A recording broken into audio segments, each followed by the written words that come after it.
Breaking news చూస్తున్నాం. సుప్రీంకోర్టులో YCP నేత ఆళ్ల రామకృష్ణారెడ్డికి చుక్కెదురైంది. అదే టైంలో ఓటుకు నోటు కేసులో చంద్రబాబుకి భారీ ఊరట దక్కింది.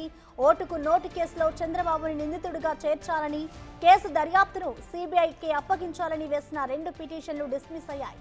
రాజకీయ కక్ష సాధింపులకు న్యాయస్థానాన్ని వేదికగా మార్చుకోవద్దంటూ పిటిషనర్ రామకృష్ణారెడ్డిని జస్టిస్ సుందరేష్ ధర్మాసనం హెచ్చరించింది. ఆళ్ల రామకృష్ణారెడ్డి పిటిషన్ను కొట్టివేస్తూ హైకోర్టు ఇచ్చిన తీర్పును సుప్రీంకోర్టు సమర్థించింది.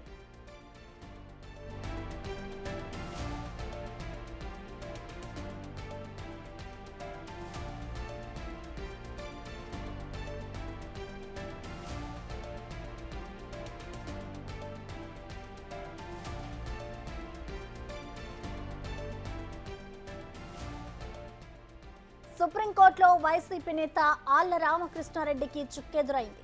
అదే టైంలో ఓటుకు నోటు కేసులో చంద్రబాబుకి భారీ ఊరట దక్కింది.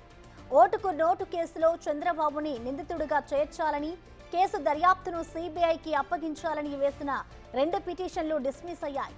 రాజకీయ కక్ష సాధింపులకు న్యాయస్థానాన్ని వేదికగా మార్చుకోవద్దంటూ పిటిషనర్ రామకృష్ణారెడ్డిని జస్టిస్ సుందరేష్ ధర్మాసనం హెచ్చరించింది. ఆళ్ల రామకృష్ణారెడ్డి పిటిషన్ను కొట్టివేస్తూ హైకోర్టు ఇచ్చిన తీర్పును సుప్రీంకోర్టు సమర్థించింది.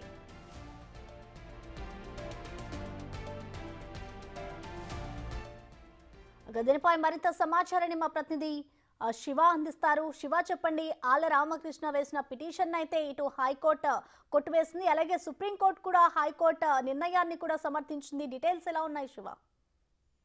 రైట్ ప్రసన్న, సుప్రీంకోర్టులో వైసీపీ మాజీ ఎమ్మెల్యే ఆళ్ల రామకృష్ణారెడ్డికి చుక్కెదురైంది. అట్ ద సేమ్ టైం ఓటుకు నోటు కేసులో చంద్రబాబుకు భారీ ఊరట లభించిందని చెప్పాలి. అటు ఓటుకు నోటు కేసులో చంద్రబాబు నాయుడిని నిందితుడిగా చేర్చాలంటూ గతంలో ఆళ్ల రామకృష్ణారెడ్డి ఆ పిటిషన్ దాఖలు చేశారు సుప్రీంకోర్టులో. పలుమార్లు వాయిదా పడుతూ వచ్చింది. వాదనలు ప్రతివాదనలైన తర్వాత మరోవైపు దీనితో పాటు నిందితుడిగా చేర్చడంతో పాటు ఈ దర్యాప్తు అనేది సిబిఐకు అప్పగించాలంటూ కూడా 2 పిటిషన్లను ఆళ్ల రామకృష్ణారెడ్డి సుప్రీంకోర్టులో దాఖలు చేశారు. ఈ 2 పిటిషన్లను డిస్మిస్ చేస్తూ జస్టిస్ సుందరేష్ ధర్మాసనం ఆదేశాలు ఇచ్చింది.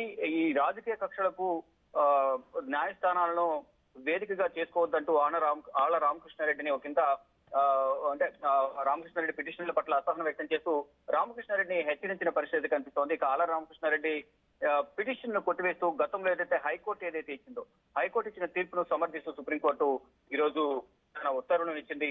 మొత్తంగా చూసుకుంటే ఓటుకు నోటు కేసులో చంద్రబాబు నాయుడు నిందితుడిగా చేర్చాలి, మరోవైపు దర్యాప్తును సిబిఐకి అప్పగించాలని వేసిన 2 పిటిషన్లను డిస్మిస్ చేయడంతో పాటు ఆళ్ల రామకృష్ణారెడ్డి కూడా ఒక వార్నింగ్ ఇచ్చినట్లు కూడా దీన్ని బట్టి అర్థమవుతుంది. రాజకీయ కక్ష సాధింపులకు న్యాయస్థానాన్ని వేదికగా చేసుకోవద్దంటూ ఆళ్ల రామకృష్ణారెడ్డిని కూడా సుప్రీం ధర్మాసనం హెచ్చరించింది. Prasad. Right Shiva, thank you.